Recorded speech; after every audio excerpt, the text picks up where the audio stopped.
After spending 11 years as an invalid, man uncovers something that leaves even doctors amazed.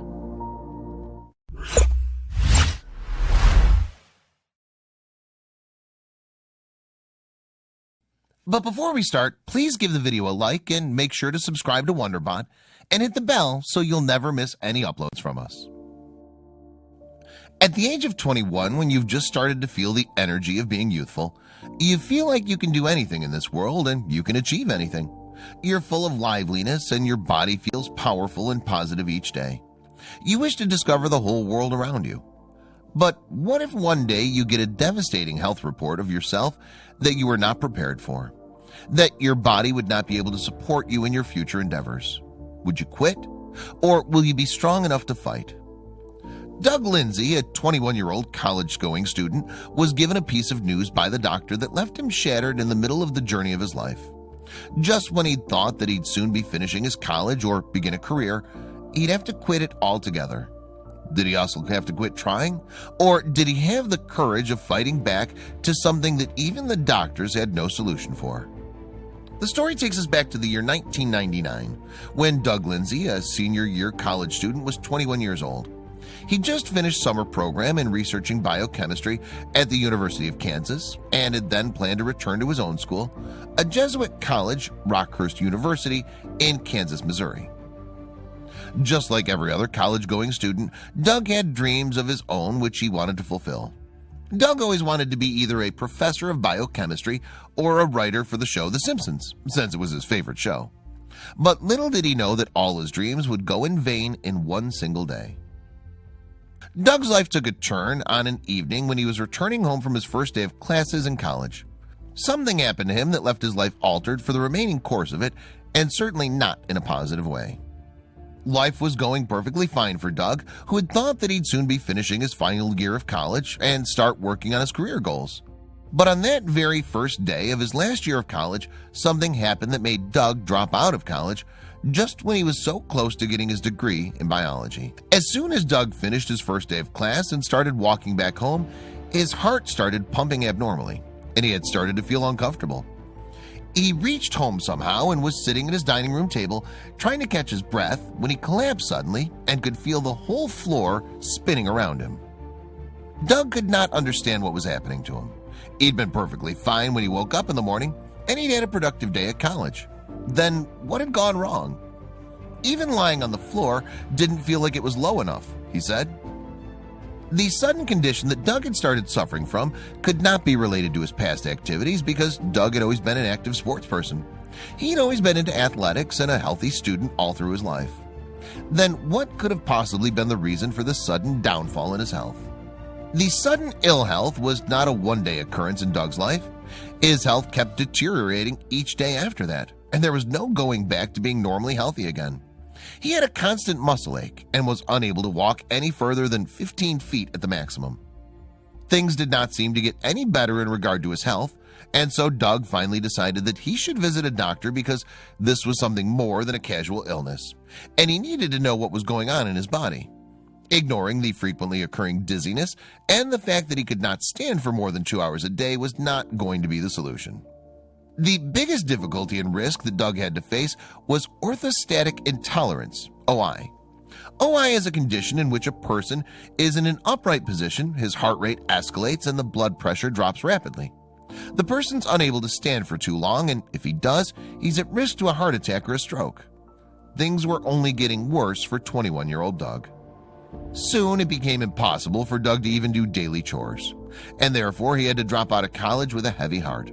He could see all his dreams coming to an end, and nobody had any solution for the problems that he was facing with the rare disorder. You'd sit down to watch TV for 10 minutes, you'd be fine, and all of a sudden it hit you, said Doug. Even after visiting the best of doctors, Doug could not find a substantial answer to his questions regarding his health issues.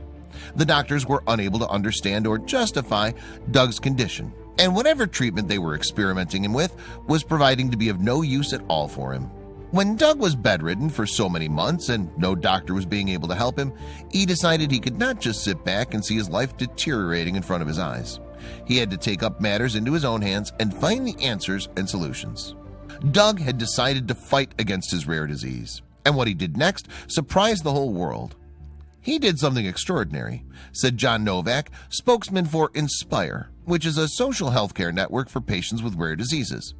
The world was going to learn from him the story of immense courage and patience. When Doug started on the path of finding answers about his disease, his first discovery was that his health condition had become similar to those of his mother, and so it had something to do with genetics. His mother and aunt had suffered from the same condition and had been very frail and bedridden all through his childhood. But what was it exactly, and was there a cure for it? In a hopeless attempt to make his condition improve, Doug changed his diet altogether and inclined it towards vitamin B12 in an attempt to cure his weakness. He even tried acupuncture, but nothing proved to be helpful in improving his condition. When Doug was sure of the fact that the condition that he was suffering with was the same as his mother and aunt, he decided to hunt the books of physiology which tried to make him believe that he had chronic fatigue syndrome, CFS, which is a disease without any ailment for. But he knew that that was not all. The problem was much more than that. By the year 2000, after much research and hunting for books on various topics, Doug came to the conclusion that his autonomic nervous system was malfunctioning. But he knew then also that he'd not reached to the final disease and had kept him in bed for more than a year now. And to find the disease, he was going to have to adopt some nasty ways. When nothing else seemed to be working, Doug decided that in order to find answers, he needed to attend a medical conference so that he could explain his case to scientists and have their views on the matter. He decided he would attend the American Autonomic Society annual conference that was held in 2002. But the question was, how would he be able to do it, because he wasn't even a graduate and the guests in the conference were doctors from Harvard University? Doug very smartly dressed up as a professional medical graduate and not as a patient. He even prepared a presentation to make the guests at the conference aware of his special condition.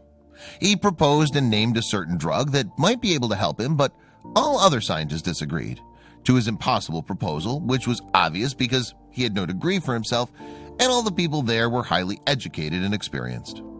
Since nobody took Doug's proposal seriously and thought of it as impossible according to their experience and studies, he returned home in disappointment. But his efforts of presenting his case in the conference did not really go in vain. Dr. Cecil Coughlin, a cardiologist and dysautonomia specialist, contacted Doug and agreed to assess his case in his lab at the University of Alabama, Birmingham. Finally, in March of 2004, Dr. Coughlin started with his procedures to evaluate Doug's condition.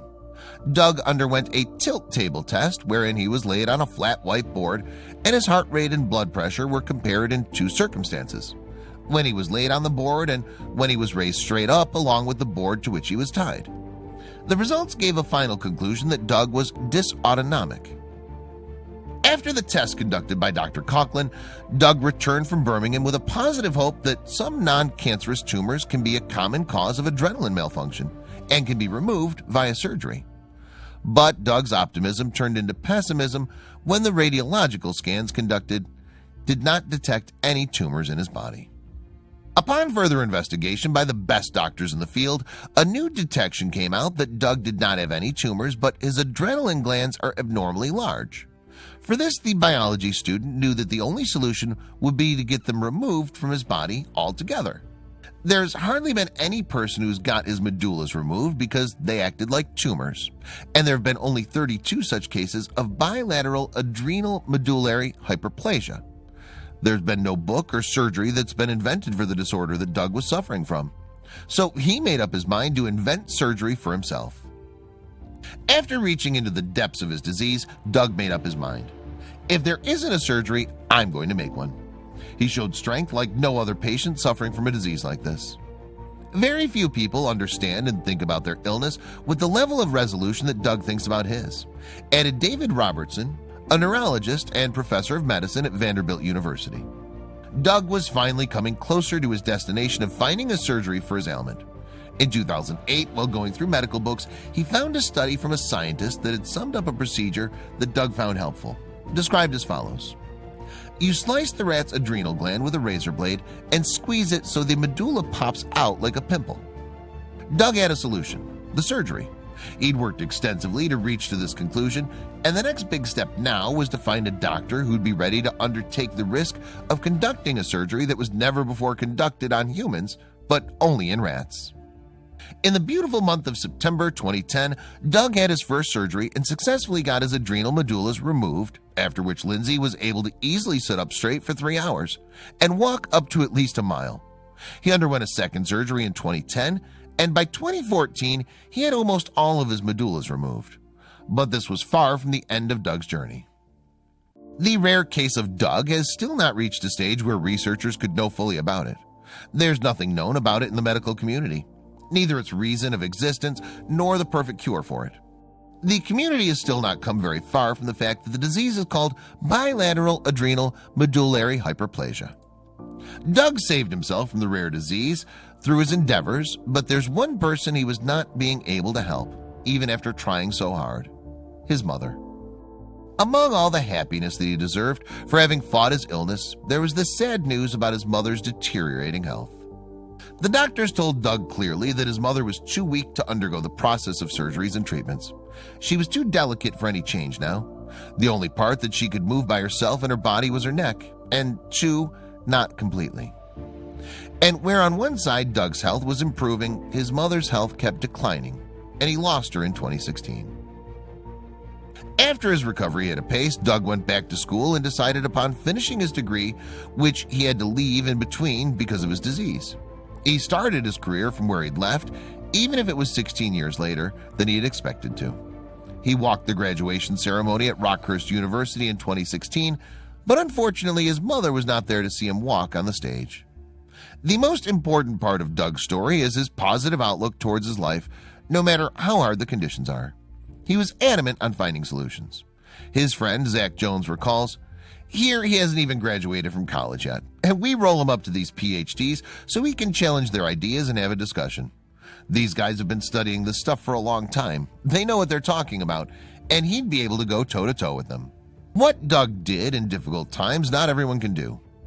Most people in his situation would just say, "The heck with it. The doctors told me no, and that's it. My life's over," says Ken Bloomer, a professor at Washington University who's been supporting Doug since day one of his illness. Despite this significant but gradual deterioration of his condition, he still wants to find a solution for himself. Who can say no to a guy like that? There's no doubt that Doug deserved the life that he's now got. He's fought for it, suffered for it, and taught himself the conditions as well as treatments. He bet his life and won it back in return. He risked himself with new non-experimented drugs. All this paid off when he started on the path to discovery.